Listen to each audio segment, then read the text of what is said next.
Celtic are back to it with some Saturday night football tomorrow night over in Paisley as we take on St Mirren in Matchday 29 of this season's Scottish Premiership.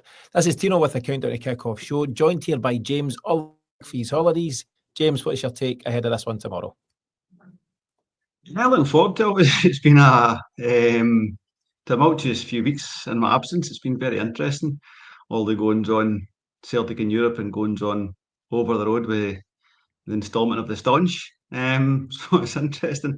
And obviously, St Mirren are part of that, being the team that got Clement bagged. So we need to be wary ourselves of that. Robinson's a good manager, always sets his teams up with the opponent in mind. He knows exactly what he's doing. So it'll be an interesting game. Yeah, absolutely. Just on that, so you've been away for a couple of weeks, give or take. What's your general summary on what Celtic have been doing that time? Obviously, out of Europe after a valiant attempt against Bayern, a defeat by Hibs, a rare domestic defeat by Hibs, and a couple of domestic wins either side of that. So what's your feelings on how it's all going? Yeah, I suppose the Bayern one, first of all, I'm not normally a fan of valiant defeats and, hit the post trophy against Real Madrid and stuff. I don't like that unless there's something you can learn, unless you're showing progress. And I think we've shown massive progress not just as a team, but as a club in terms of the way the board backed the manager in the summer. It didn't quite work out in January, but the backing in the summer gave us players like Arne Engels and Adam Ida, and they certainly played their part in that European campaign. Engels is really coming into his own now. I think he's a phenomenal footballer, and the big problems first time around with Rodgers on the board was he wasn't backed, and there's no way you can say that now. You can still see there's a wee bit of finesse required around having more successful transfer windows, but they're certainly looking to put the funding in place so that we can compete in the European stage. And something we've been kind of hoping for as the next level is that you don't sell Kuhn and Engels in the summer and you sign other players of their calibre and you have a real go to next season, and then you start to get in the cycle of Engels stays, Kuhn goes, Engels goes, the guy behind him stays, and so on and so on. And we can start to have teams that stay together as a core for maybe 3-4 years with one or two players going for big money beside that. So yeah, so I thought they were phenomenal in the tie, in particular in the away leg. So it's something I'm happy with, that valiant defeat kind of thing, as long as there's progress, and there certainly was. Domestically, fine, I suppose, even taking the Hibs result into consideration, it can happen. It's just a very human reaction when you're up here and you've put everything into that, and you don't apply those standards to the next game. It's not saying that's acceptable, it's just understandable, and they'll be wary of that going forward next year. And to be fair, they put themselves in such a position of cushion that you can drop those points without, any impact, any significant impact on your title challenge. So happy enough with that. And then going from that resounding win against Aberdeen shows you it was the blip that it was. And here we go again on Saturday. Yeah, and I mean, not only can you drop all 3 points at Hibs, the same weekend you actually increase your lead on goal difference because of what Rangers done at St Mirren.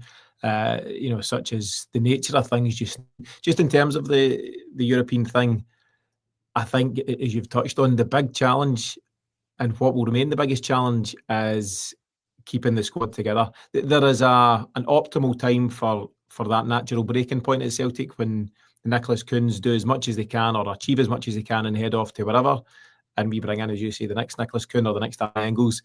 But to progress, really, you need to maybe be braver and hold on to players for an extra season or half season or something like that, just to give us a chance. Just a quick question, just to round off on the European stuff. What would you say is the biggest difference between what Ange was doing in Europe or trying to do in Europe and what Brendan Rodgers' side ultimately achieved during this season's campaign?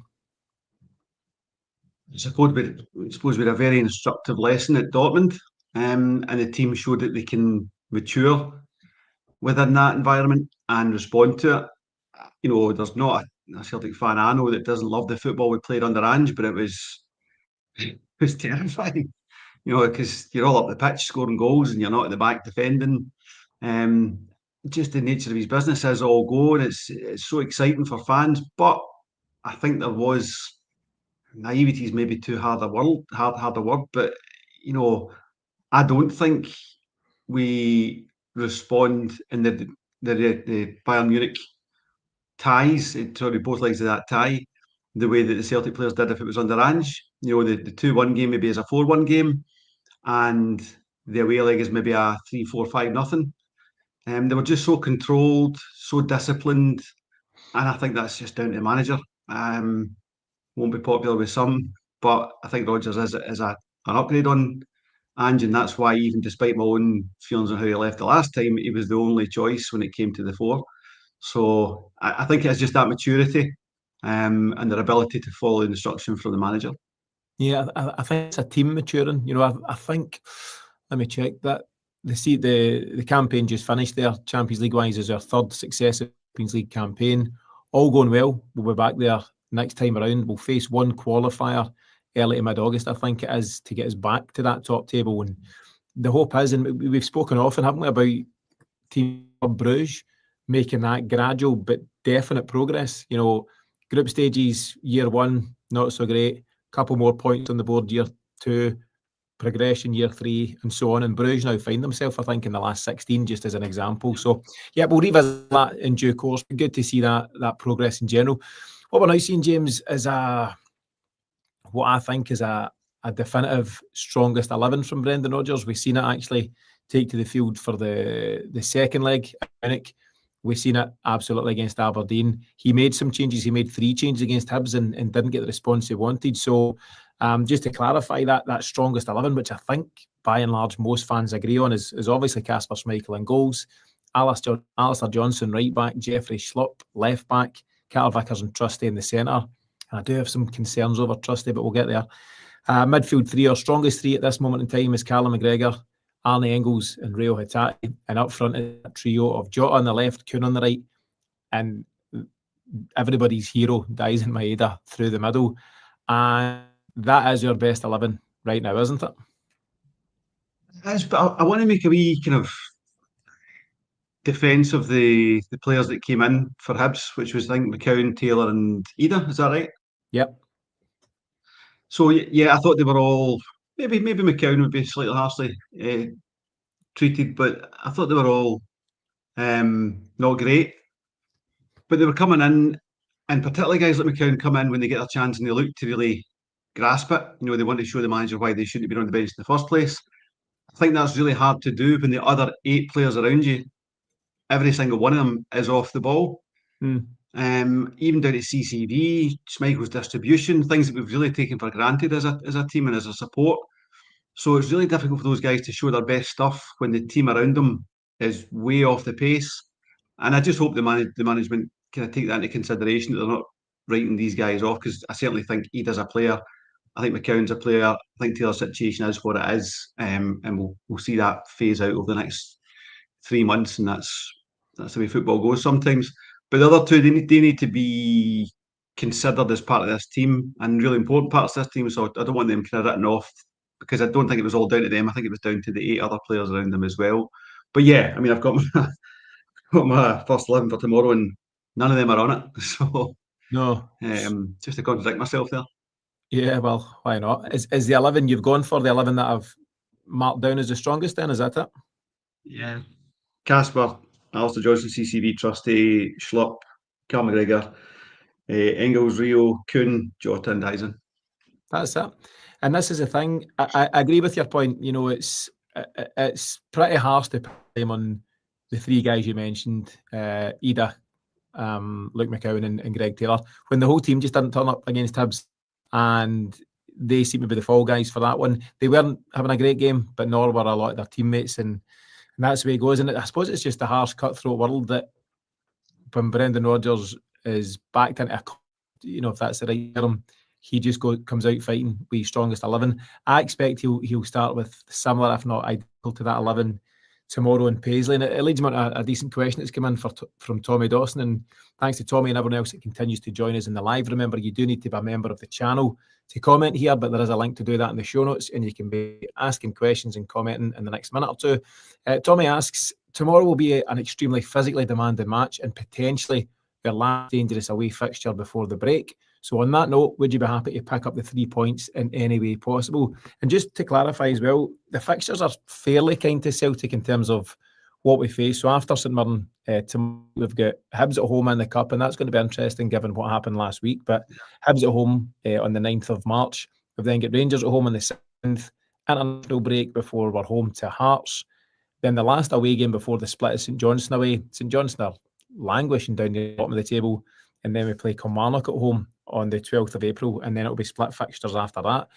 So Tommy's right. This is the last real toughie away from home. You know, Rangers and Hearts and all that will take care of itself as well. But on that, would you be happy just to get... It's going to be a dodgy park by all accounts. Their surface isn't the best now. You know, it might have been better earlier on in the season, but not so much. Brendan Rodgers was talking about that. So, yeah, any sort of win do for you, or do you need a performance for this one tomorrow?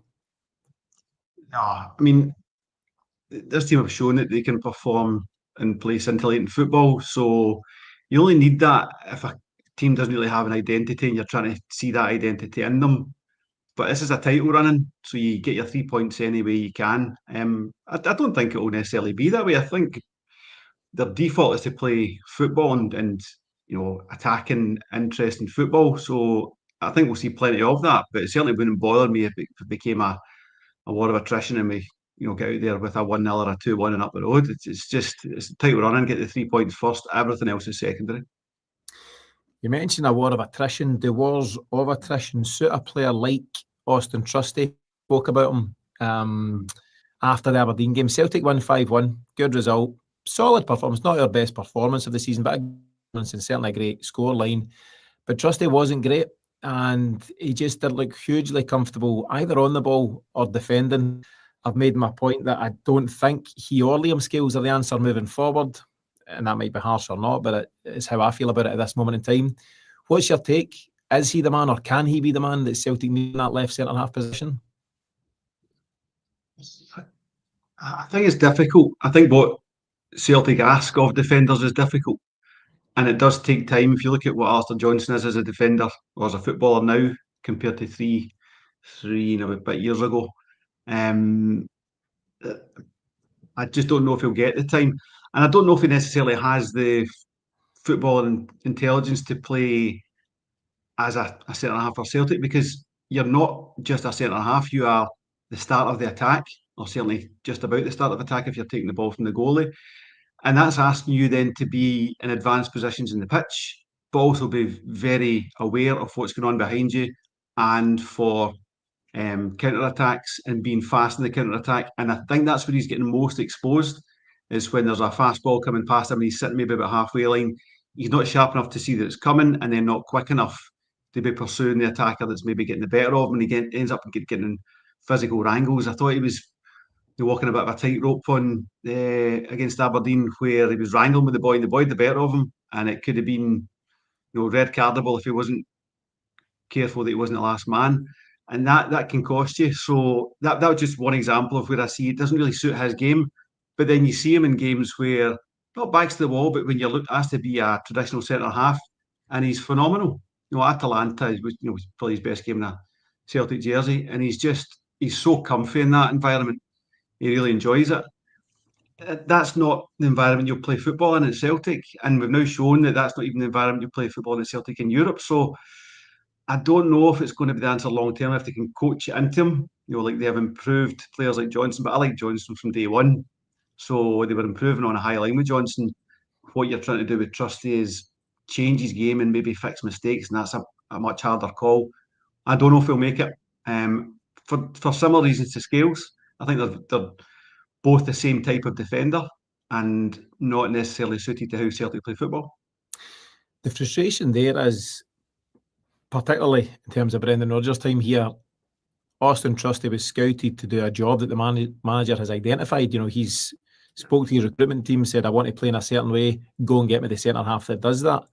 And on the evidence we've got so far, it's still unclear. It might come good, but it's still unclear at this moment in time if Austin Trusty is going to be that guy. And actually, regardless of whether it's the Champions League stuff or easier domestic games or more challenging domestic games, away, whatever, first and foremost, you need to be a good defender.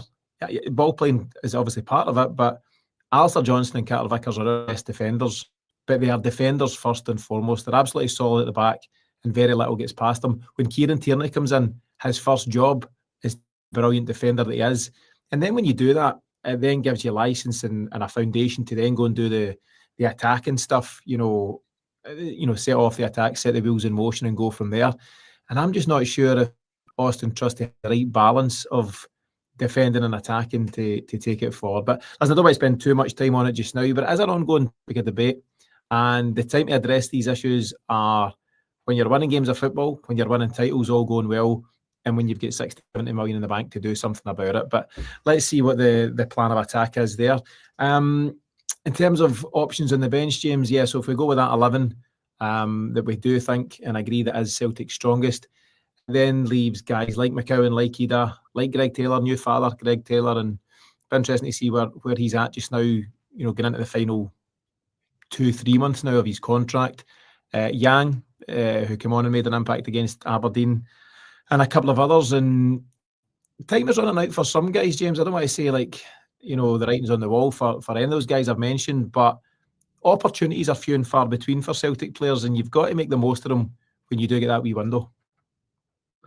Yeah, I certainly don't think time was running out for guys like Ida, but I was toying with putting Ida in my first 11, but it would have been a sympathy vote in terms of I want to see him get back amongst the goals and get his confidence up and things like that.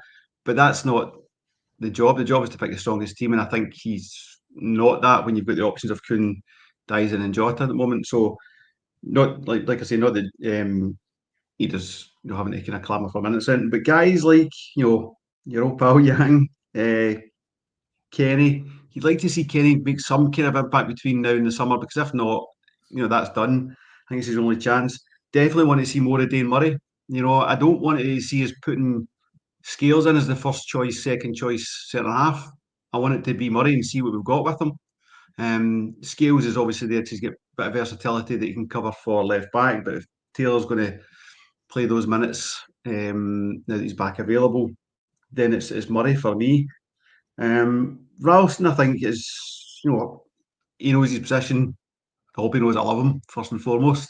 Huge fan of Ralston, but he'll always be there as a steady cover for Alistair Johnston, and I think that's fine. But it's mostly the other guys I'm talking about there. I don't think McCown's in any trouble. I really like McCown as a player. It's probably more just your Kenny and Yang type guys. They need to show impact. Otherwise, there's no point, because Yang unfortunately showed in the last few weeks that he really can play football, but he also showed that he can't play football at the highest level. Well, you've got to be consistent. He played at this level in the home leg against Bayern, but didn't perform in the away leg. It's the consistency he needs to be finding.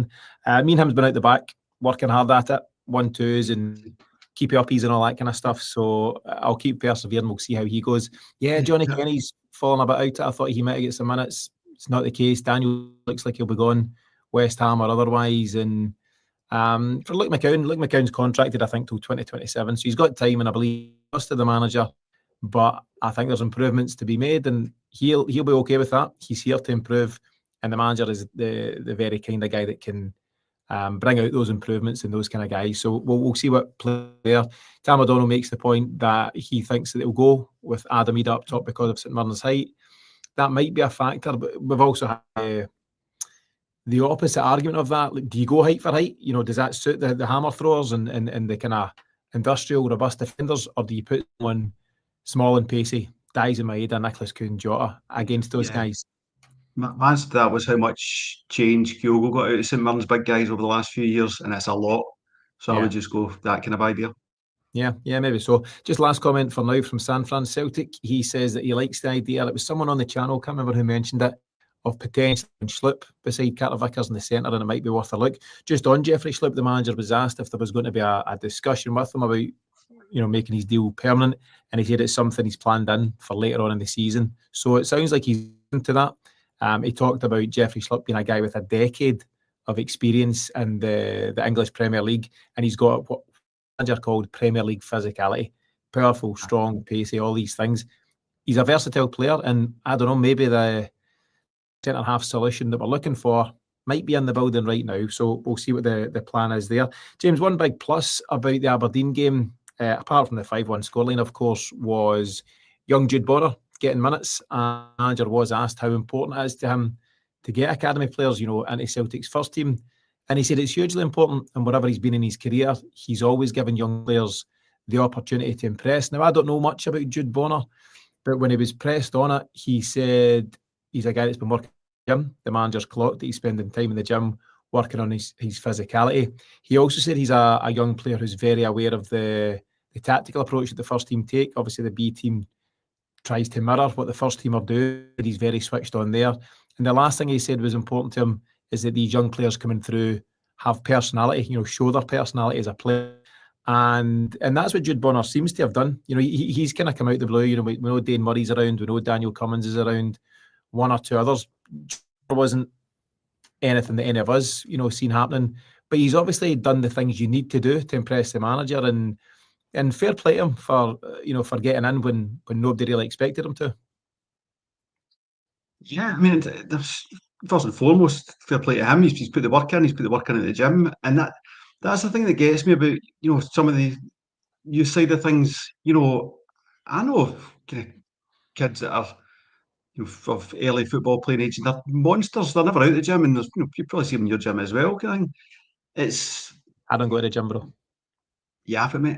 The fact that some of the players are coming through, when you look at Schlupp and you go, right, that's a modern footballer, and you look at Bayern Munich, go, it kind of grates on me because those aren't expensive solutions. Those are things you can get for virtually free. All the equipment's there in the gym for you. So why are we behind on the nutrition and science side of things on that?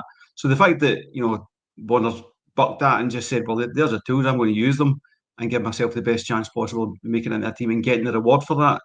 It's great to see because it shows the other players this is the route, this is the path, not just to be, Daniel Cummins scoring all the goals, but to show the right attitude, to show that your stats are right, which, I've heard weren't absolutely spot on for Cummins when he got his kind of time with the first team.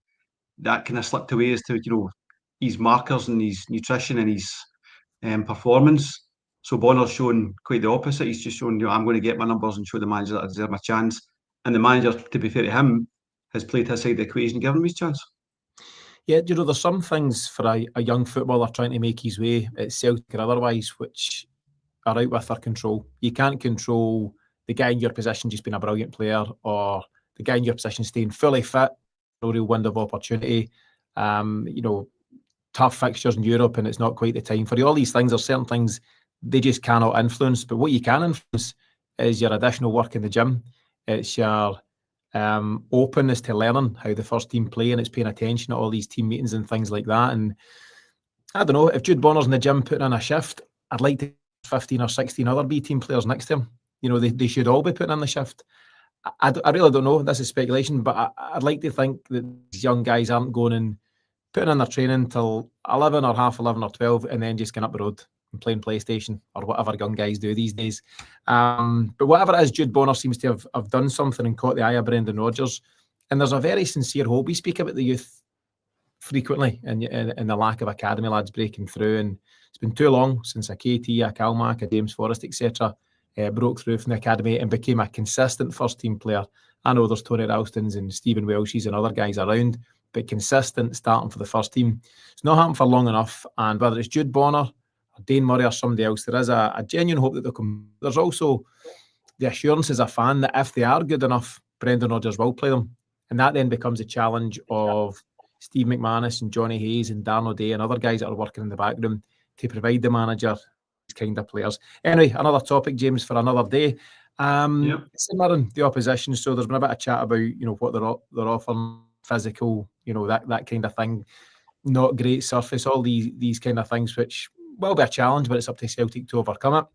In terms of their recent form, they sit 7th in the table. They lost to Hearts just at the weekend, 3-1. They beat Rangers, of course, 2-0 at Ibrox. They drew nothing each with Hibs, on form Hibs. They lost again to Hearts in the Cup. They lost to St Johnstone. That is a bad one. 1st of February, they lost 1-0 to St Johnstone, and then they beat Aberdeen at that time, still an underperforming Aberdeen, 3-0 at Pittodrie.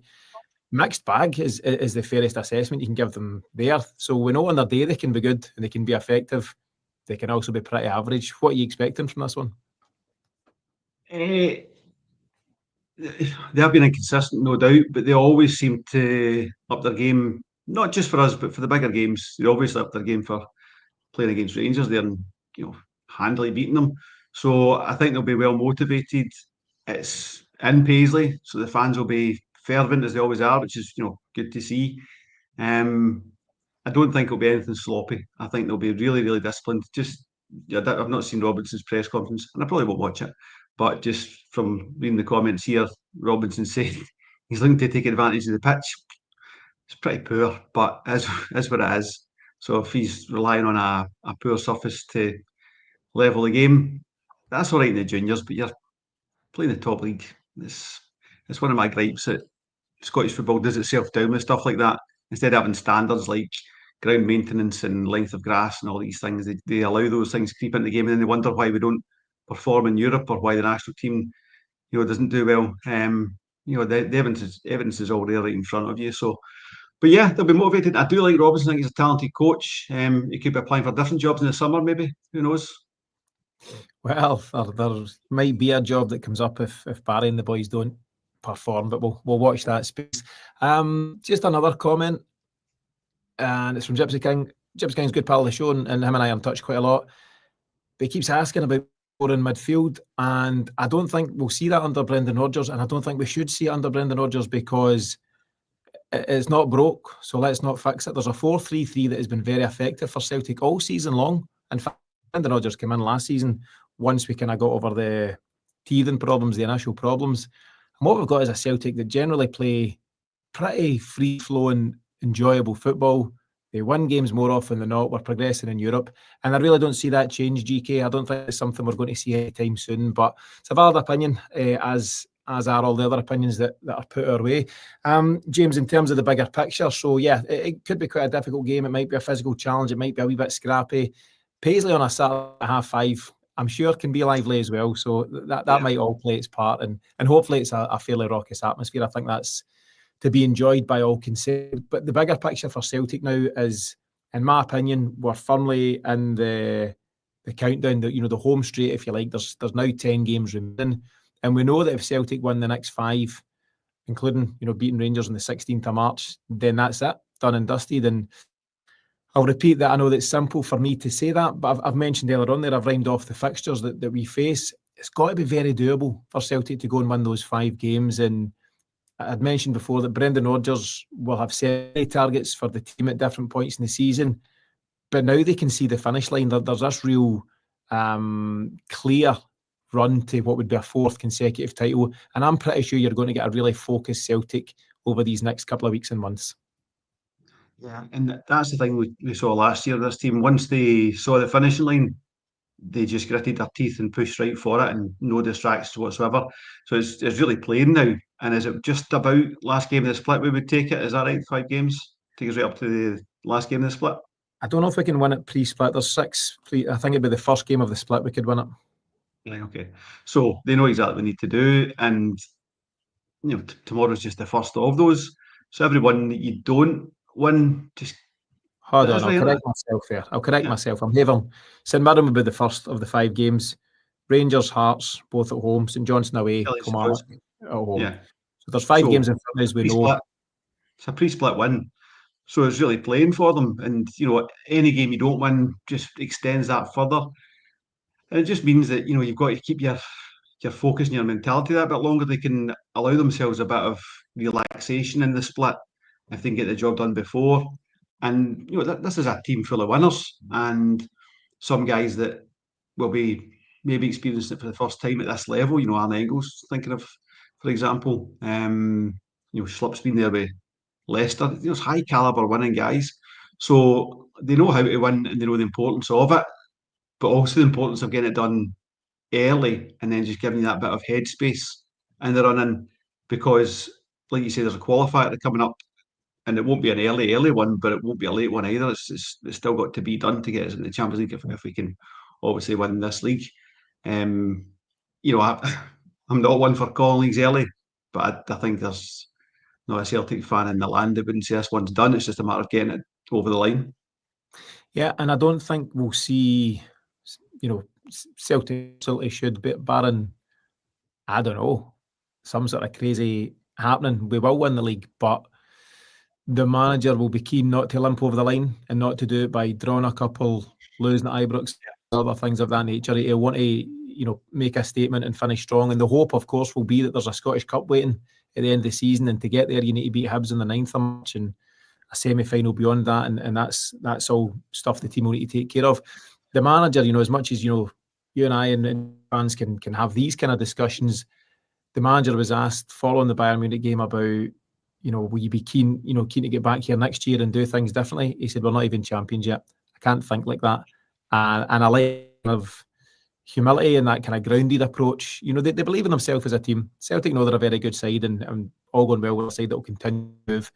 But the manager, I think, more often than not, just hits the mark in terms of the psychological approach to it and players grounded. And I think that's one of the most encouraging things about how he operates. You'll have heard the news as well, James, of course, that the away allocations will be allowed for the last two Glasgow derbies. So, as I mentioned, we're at home 16th of March.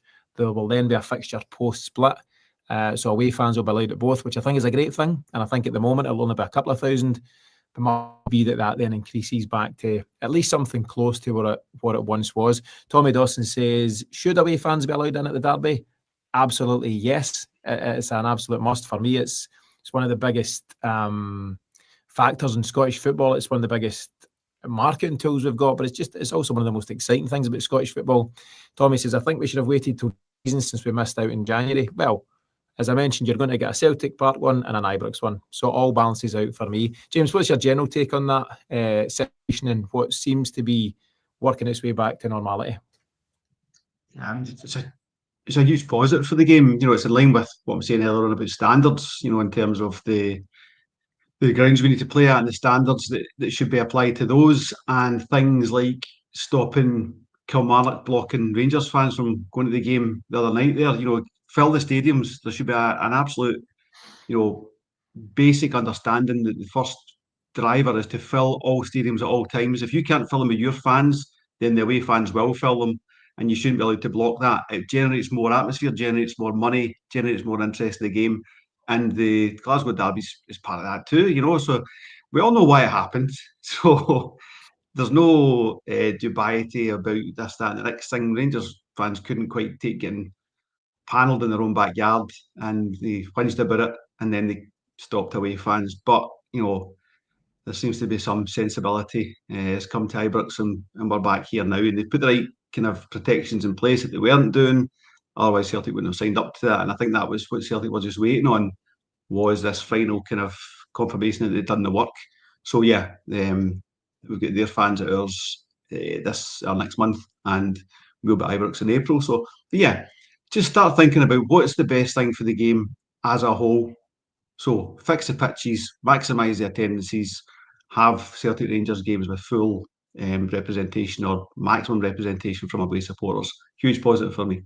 Yeah, absolutely. And Thomas now agrees. And Thomas is a fair-minded guy. He says fair points. And San Fran says it's great also for selling the game overseas. And absolutely, you've got to look at the bigger picture. Celtic were on Amazon Prime for the very first time against Bayern Munich. All of a sudden there'll be an audience in Europe that maybe hadn't watched much of anything in terms of Celtic live, and maybe that would attract them to the next Celtic Rangers game. And if there's a full house with a decent allocation of away fans, that creates that atmosphere which has been sorely lacking.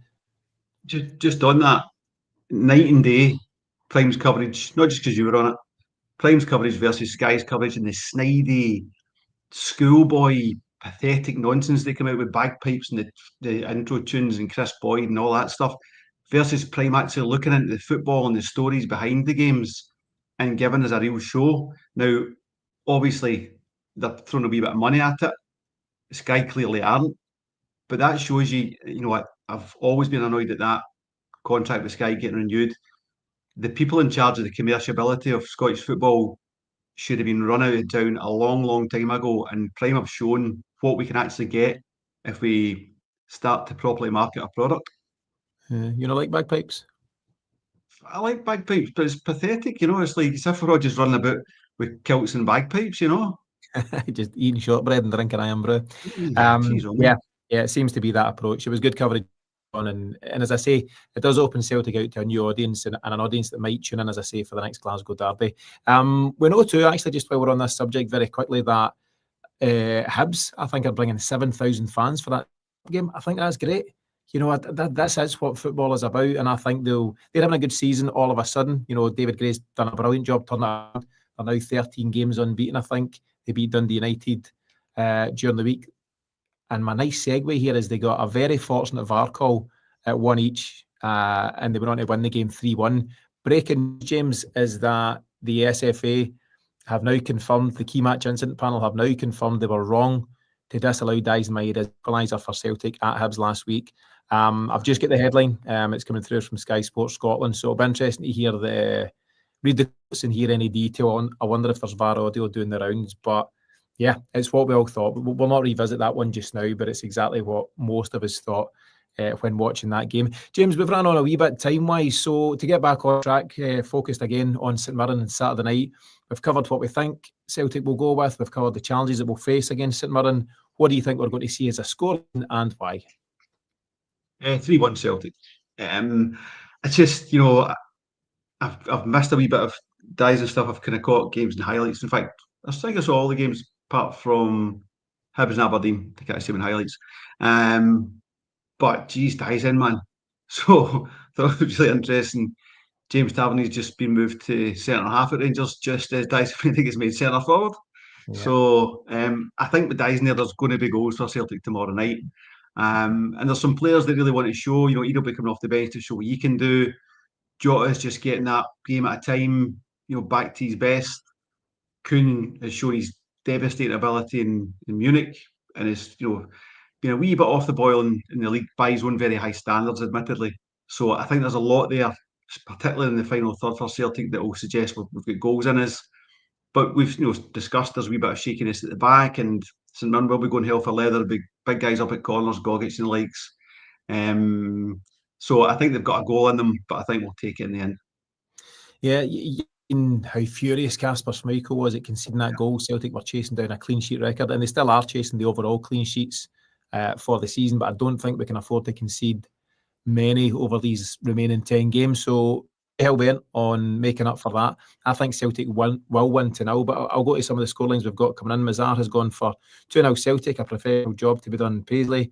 Tommy Dawson 3-1, so agreeing with yourself, James. San Fran says rest Daizen 3-0 Celtic. You cannot rest the main man. This is what we're all here for. I do understand he's played a lot of football. We run him into the game, but I don't think he'd have it any other way. It's just how he operates, and he's been the absolute standout this season. It was Nicholas Kuhn for a time. Daizen is the main man, and I said flippantly a couple of days ago that I was getting fed up with Daizen because I was having to name every show after him. You know, Maeda Magic and Daizen does this, that, and the next thing, and every graphic we used was Daizen Maeda. But so be it. He's dictating it. You know, people are saying it's Daizen's world and we're just living in it. All these things. He's been outstanding, and long may that continue. Gypsy King's gone for a hard-fought 4-2 for Celtic. Shane O'Sullivan, good to hear from Shane over in Boston. 3-1 Celtic. And Tommy Dawson, a wise man, says Yang to come on and score. If he start, Tommy, he should probably start, but I'll take him coming in off the bench. James, lively show, plenty to talk about, and thanks to everyone who continues to join us here. Quick reminder, if you listen to the Celtic Exchange podcast and want to enjoy ad-free listening for every episode and early access to the weekly show every Monday, then visit the celticexchange.supercast.com to check out the Celtic Exchange Plus. There's a link to do that in the show notes. If you do sign up by midnight tonight, you'll automatically be entered into a draw to win a Celtic home shirt with Jota 7 on the reverse. But James, as we start to wrap this one up ahead of Saturday night football, your final thoughts on Celtic v St Mirren? Yeah, it's going to be an exciting tie. You know, that 5:30, it's the bag of cans kick-off.